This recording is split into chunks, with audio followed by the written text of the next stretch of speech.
Thank you very much, T-Gun, and we are straight into the draft here for game number 4. Both of the coaches in the coaches' interviews said it was going to be a 3-2. I wanted to say that I think even though, you know, we mentioned, like, we thought Gen G would bounce back, like we thought Oner Canyon and Chovy would bounce back, I still kind of feel like they can. I still want to believe, Atlas, that this can go to 5. I still want to trust that this team that's been dominant all year long can get back on the horse here, but there's no evidence yet. You know, game 1, we saw the amazing turnaround. They had the late game win con with Ruler. I think we're going to need to see another draft like that. Something like a Zeri to come through, some sort of scaling pick for Ruler. They can set up a front line for the early game is just not Gen G's today. Nope.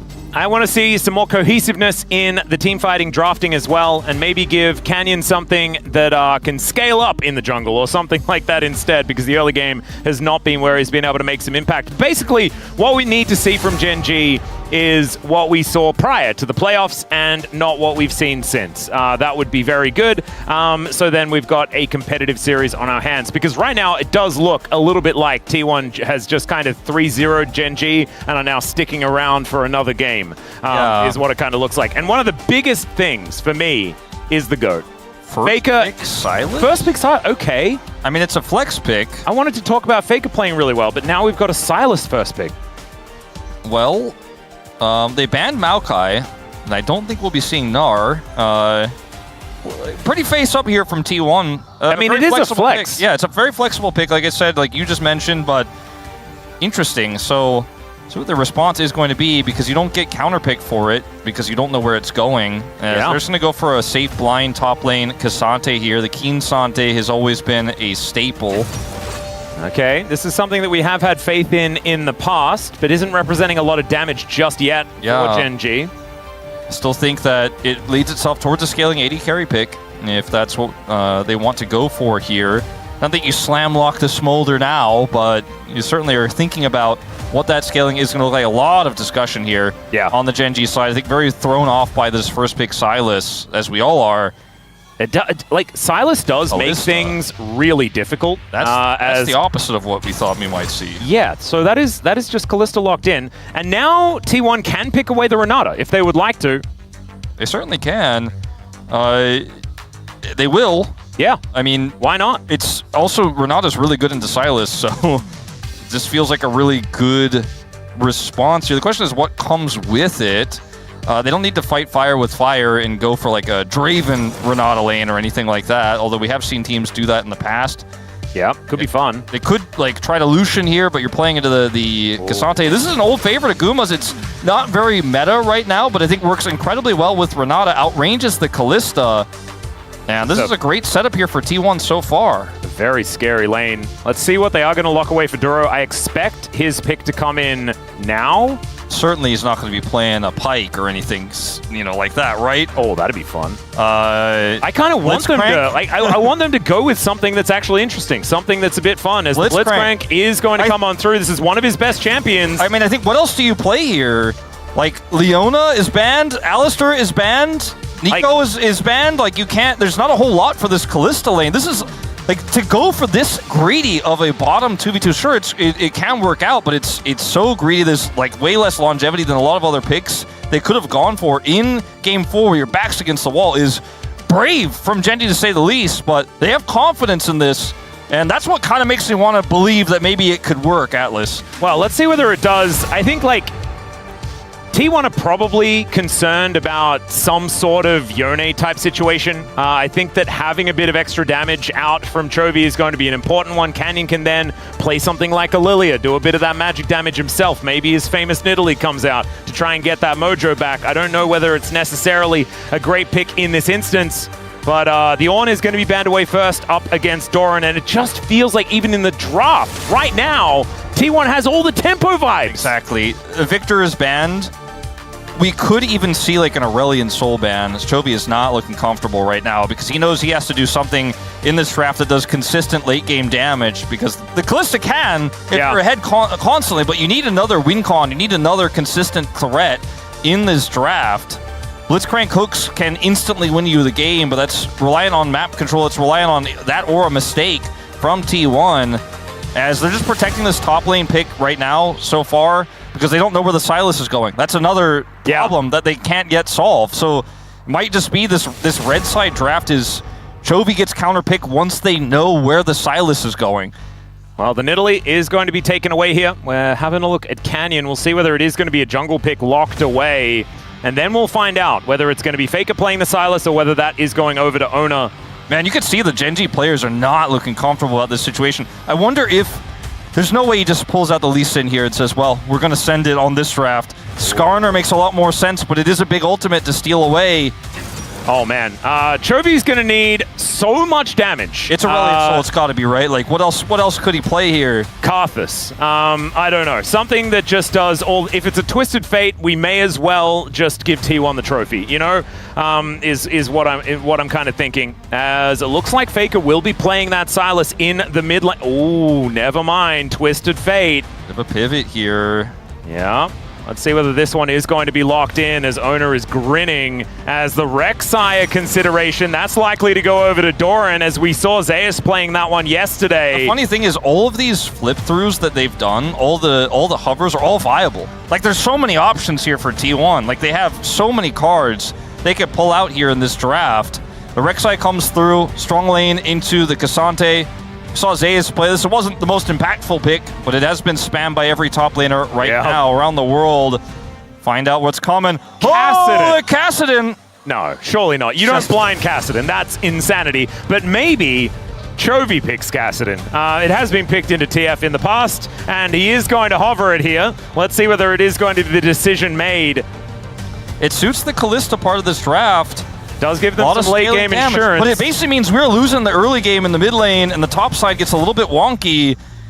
There is not a lot of being able to skirmish against T1 in the early stages of the game. It is a very difficult one, as Cassiopeia going to give them a little bit more power earlier on. I kind of like the Cassiopeia. It's all in on their draft identity of low-range brawly, but when you're looking at the draft here from T1, sure, the Varus has a lot of range, but you can just simply... Actually being a jungler in more recent memory, just kind of a masterstroke here by T1 as we get onto the Rift here for game number 4.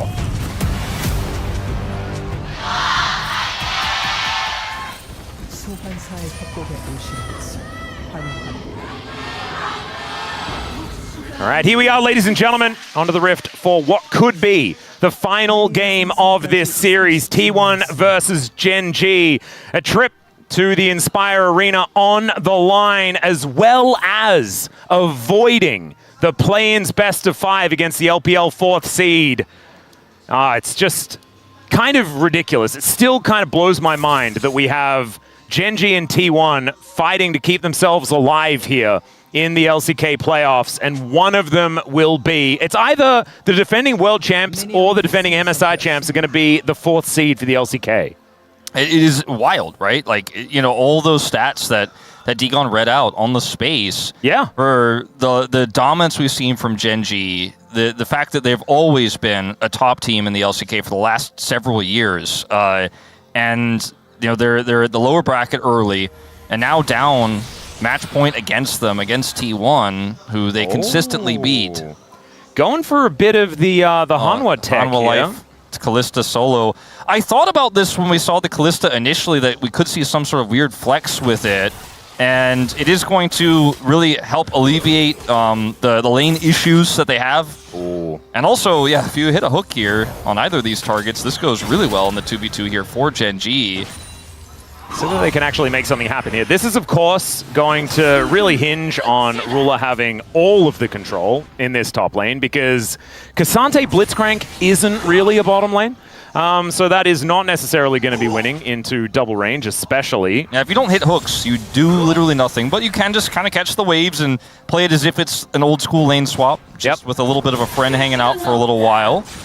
Although, the best thing about Rek'Sai is, you know, like, if things do get tough, you can just literally bury your head in the sand. Yeah. And hope that it goes away. I think that's fantastic. That's what ostriches do, apparently. Apparently that's not true, by the way, that saying about ostriches. They don't really do that. Really? That's what... I searched that recently. It was just like a myth or something.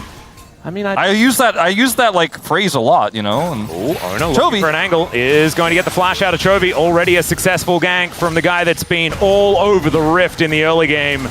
To be expected in this particular matchup, as of course the Skarner isn't going to be doing a whole lot, but just staying true to form right now is Oner. So, one thing I want to point out in this this series, obviously Faker's had a phenomenal performance despite, you know, the game 1 error. This is Chovy's 65th unique pick in the LCK. Wow, he hasn't played Casio. That's kind of nuts. It's because he's a knower. Huh. He has played a lot of, like, I don't know. Okay, the hook going to connect, but the knock-up... It did. Yeah, the knock-up is going to land. I guess Rek'Sai, just a little bit larger of a model than we expected. Yeah, that was a very weird one there in terms of what we saw on our side, but not going to matter too much. But going back to what I was saying about Faker, he has been so flexible this playoffs. In the past, we were like, oh, they have to ban Victor because Faker's champion pool is so small. But okay, we're never going to talk about it because Doran is once again the target. Yeah, Canyon going to look to see if he can throw a rock at him as Doran is just traveling through all of these tunnels. At the same time, Keria looking a little worse for wear as T1 looking to take down the Keen Sante, and that is going to be first blood over to Oner, and he should be able to survive. In the meantime, trying to get back through yet another tunnel, and Doran is just making them look silly, getting so much of the health back as well as he tunnels underground. Another tunnel going to be used. Man, he's like a kid playing on an elevator as finally he gets slammed into the wall and taken down, but he's claimed so many flashes and made them look silly. Yeah, he made them look silly, but ultimately it still is a kill there over to Gen.G. Kill goes over to the Skarner, unfortunately, as Chovy should be fine here. Ganked by a chain lash. Yeah. It is going to be all right for the moment, as Faker is constantly getting poisoned and twin-fanged, which is looking a little frustrating, but nothing really happening here and is still just making bank because he's TF. Let's have a look at this dive towards the bottom side, and then we can go and have a look towards what the heck happened in the top lane. Keria pulls this aggro. Keen goes incredibly low. They look for the follow-up here. Again, Keen trying to get to the other part of this turret. Oner's just so tanky. Then over here, like, so much has to go well for Gen.G in order to get this gank to succeed. Doran flashes to the upper part of his tunnel. It doesn't even need to take it here initially. And then borrows to get the health.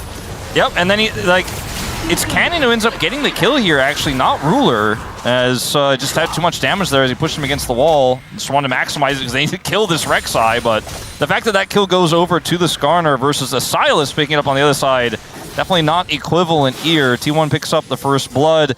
Gen.G gets something back, and still not as good. It is going to mean that, you know, Doran's life is still going to be difficult as he does move back towards his top lane once again. Hook going to go wide. As Doran just wanting to stay in experience range if he can. Dragon under control of T1 on the bottom side of the map with his Varus push into the lane-swapped K'Sante. Definitely exactly what T1 wants right now, and we'll be able to get this. Oh, and Canyon going for the full wraparound here. As Doran, let's see whether he can survive this as the tunnel comes on through. Duro still looking for the hook and manages to get him yet again. But I just don't know whether it's quite going to be enough because he gets underneath the turret. Will the Ren stacks come through? And yes, they will. Duro survives. And it's a second kill on to Doran in that top lane. In the meantime, though, the Dragon does go over to T1 and the Keen Sante is once again under threat. I mean, he is K'Sante. He does have level 6 now. I don't think they will be able to kill him, but they get the Dragon, which is a big prize, and will be at the cost of Doran, who almost gets out, almost outplays it again. So ends up being a big win there because this time the kill goes over to the Kalista. This time Ruler gets his prize in the top side of the map. It's a play from Canyon here. And Doran, look at the setup of his tunnels. He's like, I think I can be fine. I think I can get up here. The wave state is so bad for him. They have to set up these tunnels, and then this time, the placement of the hook is correct. Doran ends up getting caught. Ruler goes under turret here to get the rend and the kill. Yep, and Blitzcrank into Rek'Sai kind of feels all right because he always does. Like when she travels through a tunnel, she is going to be in a predictable location. Duro is utilizing that incredibly effectively, though, have to say. Low econ top laners. Yes. And K'Sante may be 1 and 8, but he's one of the better low eco top laners And it's Keen. When he's low economy, he pops off. Yeah, here's the counterpoint, the 75.6% win rate, as Faker is running away from the snake once again. That is something you don't blame humans for doing that. We are programmed to run away from snakes. That's how that works, because when we were monkeys, we were scared of snakes as well. Not even like cats. You know, you put a cucumber behind a cat. Oh, yeah, true. Jump. Yep. That's where all those funny cat videos come from. Yeah. Weird cucumber situation. So the game state here is pretty even between these two teams. But for Gen G, at least the Kalista has a kill now. That's where you really need to start getting online for this draft to work. The Cassiopeia can scale into a big damage threat later on, especially with this composition as, Chovy may get caught. Yeah, Destiny does come in. Miasma is down. Good position there as well, as Faker is just going to get picked up and taken down, but it is a counter ult here from Oner. Still the Fate's call to keep Duro safe. The flash over from Chovy. There's that killer instinct we've been looking for. And it's 2 on the floor for T1. Gen G looking for even more as the blast cone from Canyon picks up a rock, and Keria finds himself in a very awkward spot. Ruler able to find it, and that is another hook landing here from Duro. Ruler just lets Keria melt as that bailout does not work. A really great start here for Gen G this time. It looked initially like it's another confident Faker call. He's going to look for the gold card play. He's going to look for the catch, but they had so many tools to turn it around. Oner's counter ult was actually almost enough to save it, but not quite there in the end. The Fate's call comes through, so watch this again. Looks like Chovy is going to get caught, but they're right on top of a Skarner here. And look at this. Stun comes through first from the Gaze, then he gets the Impale to get the kill. Oner wants to go in, but the timing of the Fate's call is phenomenal. Then Oner misses the chains here. Chovy guns him down, and then it's so easy to chase with his composition because you've got Skarner, you get Keria's flash, but he's still not getting away. He's gonna get it hooked here in the end by Duro, has to flash to follow, and get an additional kill here over to Ruler. And this is Gen G winning the early game as this comp wants to do. And now this Kalista is starting to get really, really strong. Very relevant for this mid game. Yeah, and maybe we'll see one of the Kalista games where she does look really powerful. I think we did have one of them, like the first time she was picked up again. I believe it was a Kalista Renata lane, and it was Kellen and Diablo. Kellen, of course, one of the greatest Renata players that we have here in the LCK, and Diablo is a prodigy. So that one worked out really well. We since didn't see it find as much success and was kind of left alone. This is not even that, right? The Renata was picked away, and so we'll just have to see whether Ruler can find the same level of success, as the flash does have to be used here by Gumayusi, who has gone lethal tempo. Yeah, he's going for lethal tempo. Varus here, I think with the low range comp you're into, you just want to be able to get through these tanky frontliners, the Cassante and the Skarner. It does make sense because without he isn't going to get you much into those targets, and you're trying to hit a Cassiopeia, you're going to have to follow up with damage that they don't necessarily have, as Oner is here. As the all-out, Keen going to use that to try and actually go all-out as he dashes, flashes, and is able to make a lot of distance. Doran finds himself in an awkward spot as he does ult him, but that is going to be Keen using everything in order to survive. Chovy trying to get a plate here, knowing that the Silas is nearby, is greeting for it. Yep, we'll be able to pick it up. He has a control ward in the top river entrance, so knows that he was fine to go for those last few autos and pick that one up. Doesn't quite have his flash available, so it's a bit of a scary one. It's the hook gonna connect, Duro! Oh man, this young player playing very well, but it's a great handshake here from Keria, just not enough to deal with the Impale, and this Renata pick away is being punished. These Gen G Blitzcrank players, whether it's Duro this year or last year, man. It must be the organization, man. Yeah. Tigers must really like robots. I mean, is that a thing? The Blitzcrank color scheme kind of fits Gen G's colors, you know? Hey, there we go. A little golden tint to it. This game state is looking worse every moment here for T1, as this is just a really nice angle here from Duro through the wall. Yeah. And the ward doesn't even quite work out, I don't think, as I think Keria was trying to get that one over the wall, but got jump scared. As end up trying to bail himself out, but obviously will die. And yeah, this is a 3-kill Kalista. Yep, and it's also a 100% kill contribution Canyon. Yeah. He exists in this game! I was going to mention it earlier, but Canyon has had... Like, he was the last Skarner. When Skarner fell off, he was like, no, I still play that. He's the only one with the Skarner card. Exactly. He's the only one who has it. And, you know, normally it was picked into Xin Zhao, picked into Silas in this game. And it's working very well for him so far. He is basically making it so he can set up these hooks in a lot of these skirmishes, and obviously the Impale play we saw on Faker's attempted gold card pick onto Chovy earlier was phenomenal. Even though they're playing into the Sylas is going to get the access to Impale as well. It has not mattered in these early skirmishes too much just yet.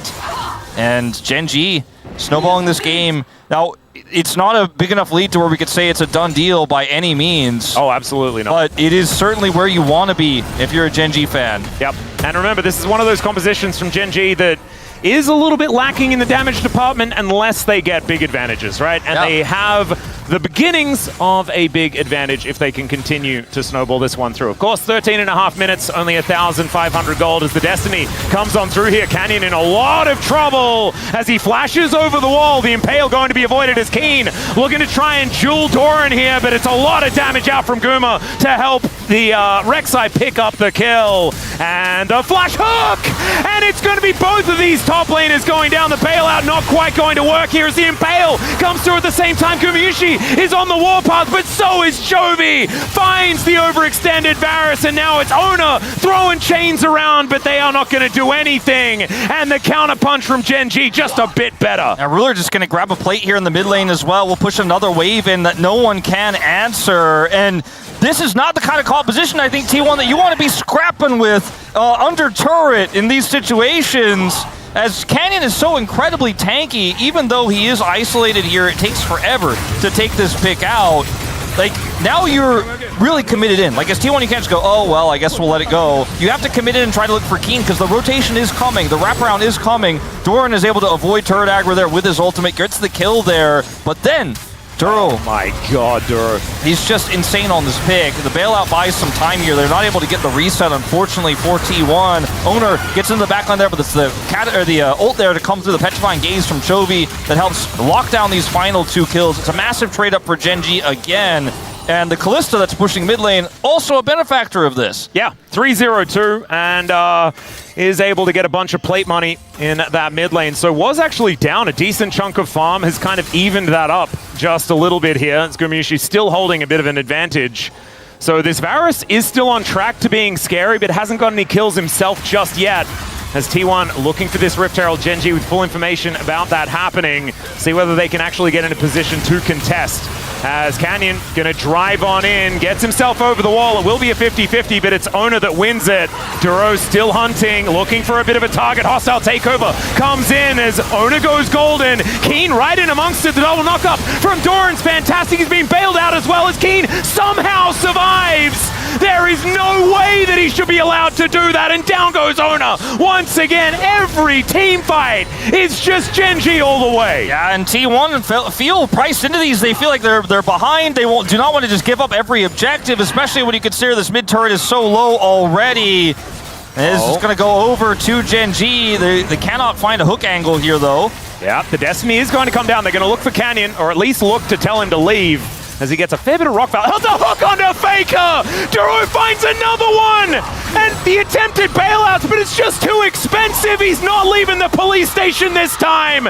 Down goes another kill, and it's a double for Ruler, making 5-0-4 now. And a moment ago, I said it's the lead you're looking for Gen.G, but it's not enough to say it's a done deal. I think it is now. Watch this fight here. This is exactly the type of scrappy fight that Gen.G wants. You got the Herald. Good luck getting the eye. Oner goes in here with the Blitzcrank ultimate, then goes golden. Also, by the way, Guma gets hooked in all of this and ends up losing half his health bar here. Doran bleeds out, and Chovy, is he caught or is he killing him? He's killing him and caught. He's both. He's doing it. He's poisoned both of them. Doran is dealing with so many of these minions. Canyon's making his way over. Scorpion and Snake, they're both very scary, and they are just going to leave. So thankfully, if you do find yourself face to face with a Snake or a Scorpion, walk away. Or call Atlas. Walk away. He's very acquainted with those species where he's from. We do have a few of those. There are less scorpions in Australia, but we do have some. This angle here from Duro.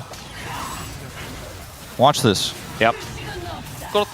Oh my. He's like, I got him. And like the angle made it almost look like he missed, but he's just gets him there just on the edge. And then they get slow from the Q here from the Skarner. Canyon helps him take it out, and this is just Ruler running away with this game, and then Chovy in the 1v2 down here at this moment. Ends up getting knocked up, but like, watch the damage come through on the door, and it's actually crazy. He needs help. And finally, Oner shows up, gets the stolen ultimate here. He just runs so fast. Like, he slithers so fast. He's so fast that like Oner can't actually find the angle to ult him back. And this is Gen G grabbing another dragon here. It's Mountain Soul with the Cassante in the tank. Oh my goodness. Okay.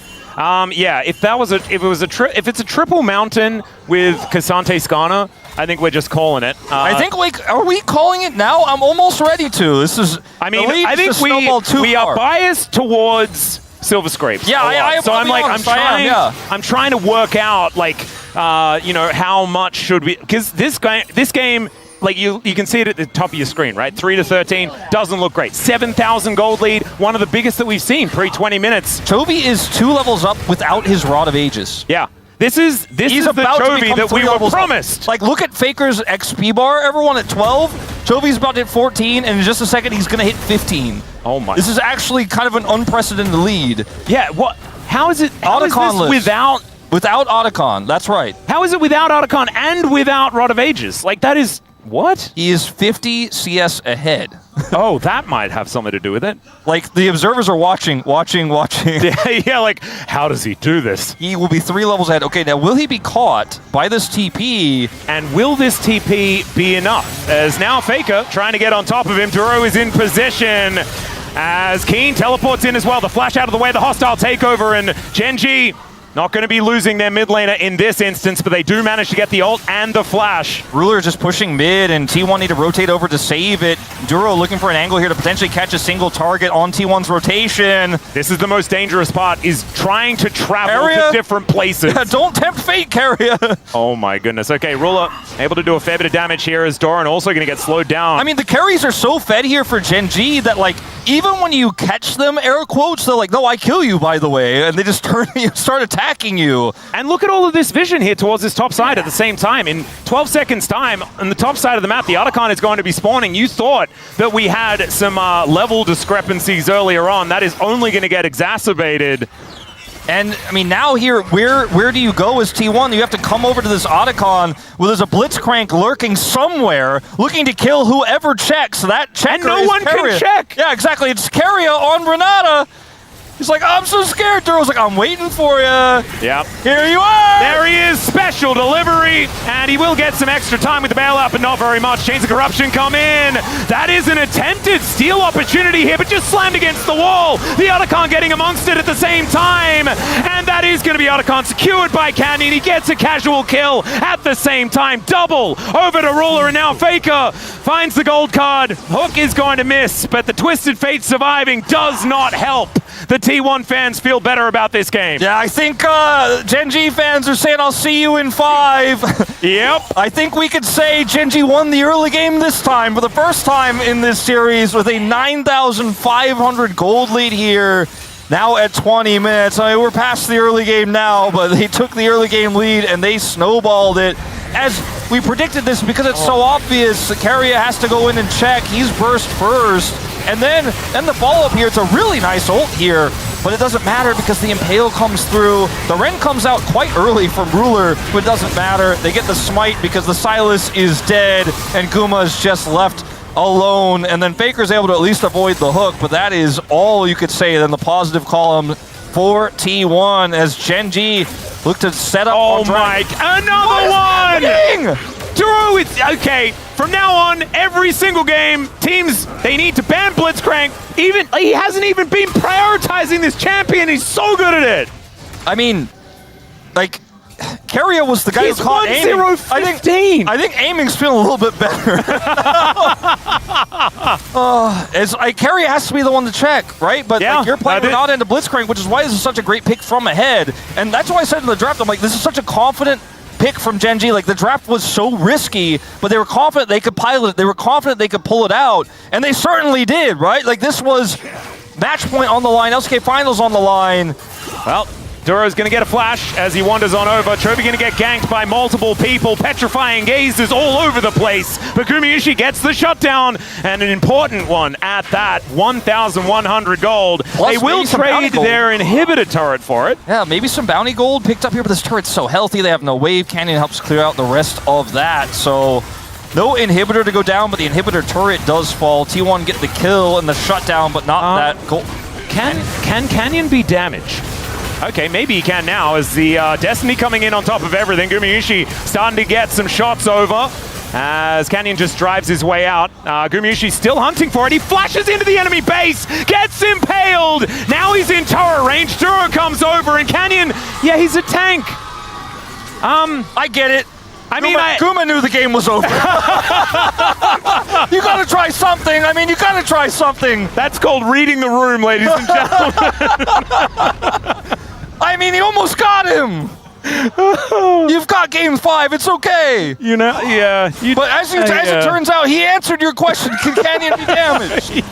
No. He cannot be damaged. Not really. Not enough. As Duro, he can be damaged. Gold card going to connect, but it looks like they're a little bit afraid of what could be lurking in the dark. By the way, he still doesn't have his second Mountain Drake yet, nor a Mountain Soul. Oh no. Imagine how little damage they will do to him after that, as this is, by the way, if there was going to be a contest, which there wouldn't be, you have to fight through Ren stacks and Smite. Yeah, no, you're not going to, it's not a 50-50 in this case. So the Mountain Drake will be taken down.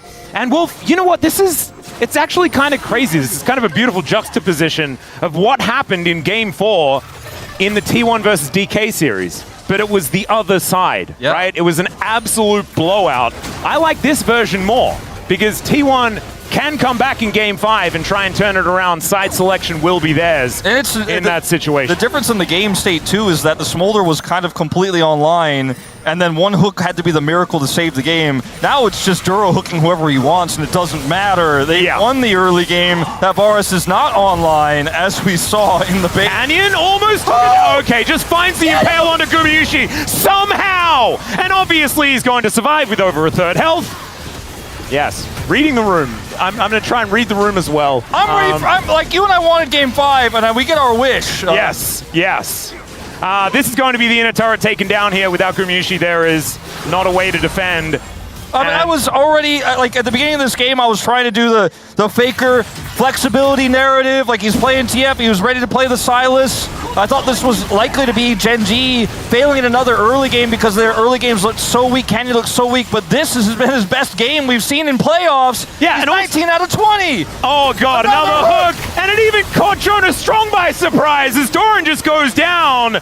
Oner now dancing around behind the Baron pit, but Keen, he's a bouncer. He's going to try and stop him. Oner might be able to get in, but it's not going to be the steal. It's somehow Cassiopeia that actually gets it as the hook finally won. I see it miss. Good sidestep there from Keria. Does it matter? No. No, it doesn't at all. No. He's still dead. He's going to buy a bit of time. That was such a cute flash. Such a cute flash. As Canyon going to pick up Faker, throw some rocks at him. Ruler looking to bounce his way over. And will be able to get in range. The Blast Cone is going to be able to buy a little bit of extra space. Keria is still running away, by the way, in the top. Oh, okay. Well, Keen will find him. So there we go. Bought some time. Yeah. Things are getting a little silly here, ladies and gentlemen. Well, okay, so let's talk about, I don't even want to talk about these play. We'll talk about one. Okay, this one little impale. Yeah, got him. This is actually the worst way to go to Game 5 if you're T1, because the series looked like you 3-0'd it. Like you said, Game 1, you basically won the game, but then you ended up losing. Made one mistake, lost that one, but then you won 2 in a row. You're like, I'm way better than GenG. I'm on match point now. Then you have to play this game out where there's no chance. There's like no chance. There's no way back in. Like, Oner's going for this Hail Mary. Guma went for his Hail Mary in the base because you know you're 10,000 gold behind. We're going to Game 5. And it's just like GenG or Slash dancing on you as we go to Silver Scrapes. Momentum is completely GenG's now in this series. Did this with Red Side. The Kalista pick worked a treat. I wanted to say I trusted them for the confidence in it, but I thought maybe we were just going to end here and GenG say no. Ruler 8-0-8 on his iconic Kalista.